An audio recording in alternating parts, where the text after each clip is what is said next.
Hey guys, I'm Kaylin, the author of the Parrot, Bliss, and I am hanging out today with two of our baby kites that are currently available. Check out parrotbliss.com/available-parrots. Today, I'm going to give you an interesting perspective, I think you will find. The question is, do I prefer babies like these or adults like a rescue or a rehome? The answer might surprise you.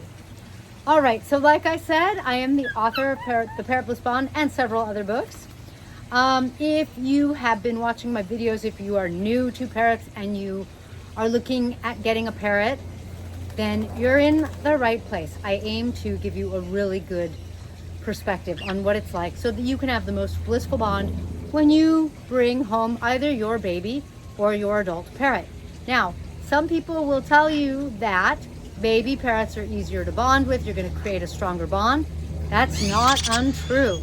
And other people will say, adopt, don't shop, rescue.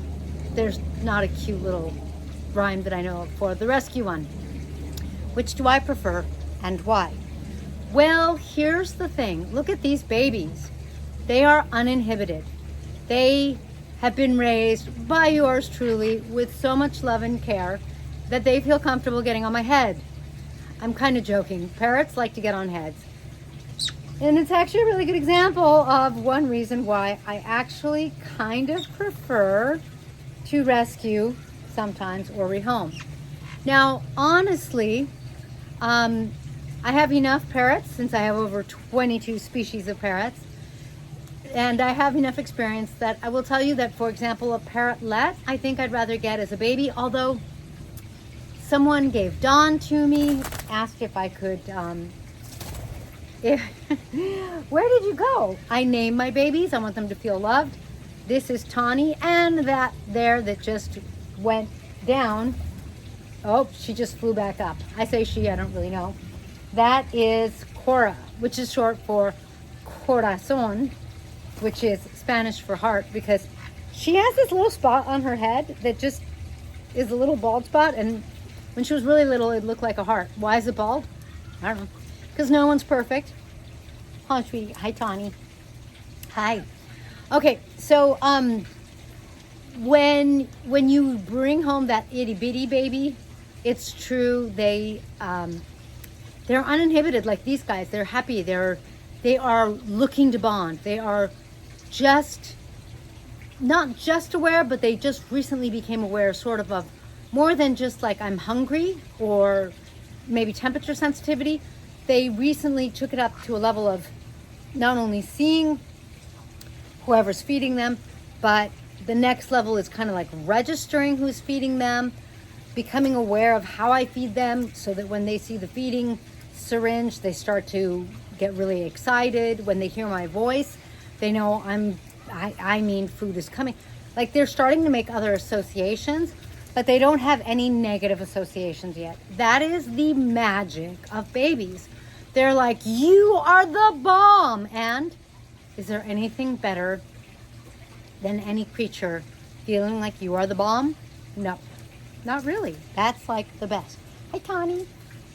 Hi, guys. And you could see they're all over me. They're loving being with me. It's awesomeness. Why then would I possibly prefer or really, really appreciate when I bring an adult home? Well, my parrotlet example is a good one. And I have brought home a lot of rescues, and I have had plenty of babies that either have hatched with us or that I've gotten as babies that I feed. Not on my head, Tawny, not on my head. Come here, step up. Good job. Oh, and there goes Cora. Cora's like, oh, are we going up there? No. No, look at that. You like the palm, huh? Yeah, that's good. That's good. You can do whatever you want to that. Sorry, palm. Non-toxic palms. You gotta love them. They think it's a toy. It's nutritious if they eat it. It's just good all around. So the thing about an adult parrot is that they aren't fresh and new and like so excited to bond with you.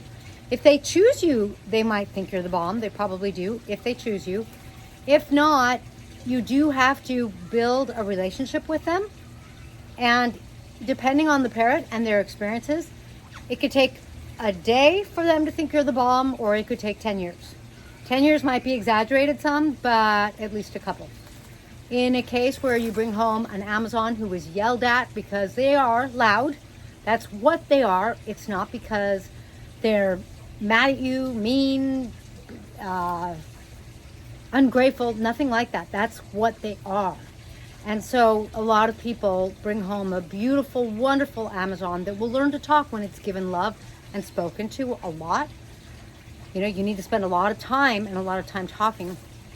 But when people don't and they just get impatient, you know, you can create emotional wounding in a parrot, and then they either get rehomed or go to a rescue, and can be hard to rehabilitate and to bring back to a normal, authentic place that doesn't feel constantly yelled at, constantly unloved, constantly disparaged.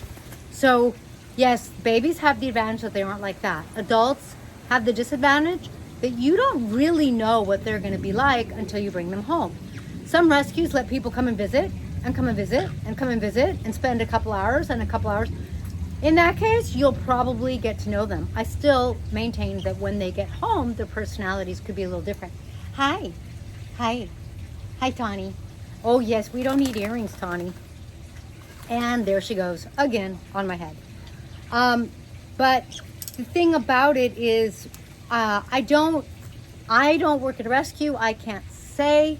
My observation, my experience is most rescued birds are not like that. A lot of rescues, actually, their owners either had to move overseas and you can't take your bird, or they got divorced and the bird doesn't get to go with anyone. I don't know why, or you know, something like that. And then what happens is you've got this great bird that's been totally loved, totally cared for, but who now is just looking to bond with someone new.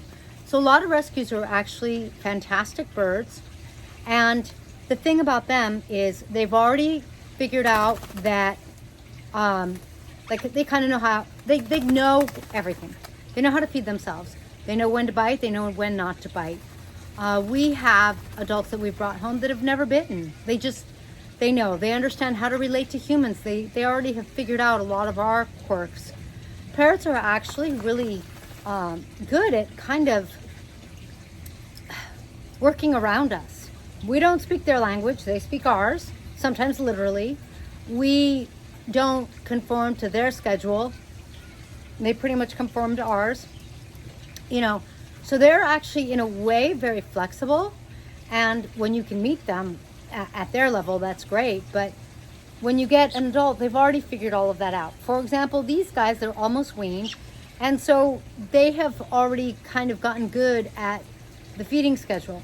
And I usually feed my babies first thing in the morning, and with these guys, because they're a little older, look at my hair. Oh my God, what are you doing? I don't feed them first thing. I give them fresh veggies because I want them to start to do that instead. And they're working with that, you know, they're eating their fresh veggies in the morning now. And we're getting to like 12, 1 o'clock before they're like, okay, I can't feed myself anymore. I need help now. And then I help them.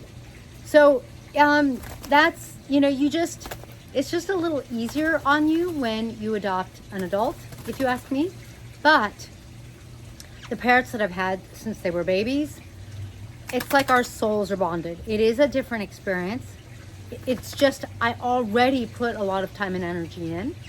And so someone else hopefully has already put a lot of time and energy in with the adult that you are adopting if you're getting an adult. And with the baby, it just means you're gonna need to put that time and energy in so that you have this incredible, blissful, loving, wing flipping bond. All right, guys, I hope that gives you an interesting perspective, because I think that the right parrot for you is the one that clicks for you. It might be a baby. You'll have to put the time in. It might be an adult. The truth is you still have to put the time in. It's just different time. And, you know, it might be your neighbor's bird. It might be a bird at a show. So the key is to make sure you're getting a happy, healthy parrot. And the second key is to make sure that it's the right parrot for you. I'm giving you my perspective because it's a little different, I'm sure. And I'm also kind of good at, at this point, I've had enough birds, kind of good at dealing with subtle issues that aren't that big of a deal that a adult might have anyway. So kind of just giving you a different perspective. Hope you enjoyed it. I will catch you in the next feathered video. If you enjoyed my Kaik babies and I, please be sure to give us one of these. And if you have a little sympathy for what's left of my brushed, combed, nice hair, then make sure you post. It really helps my channel. Thanks, and I'll see you next time.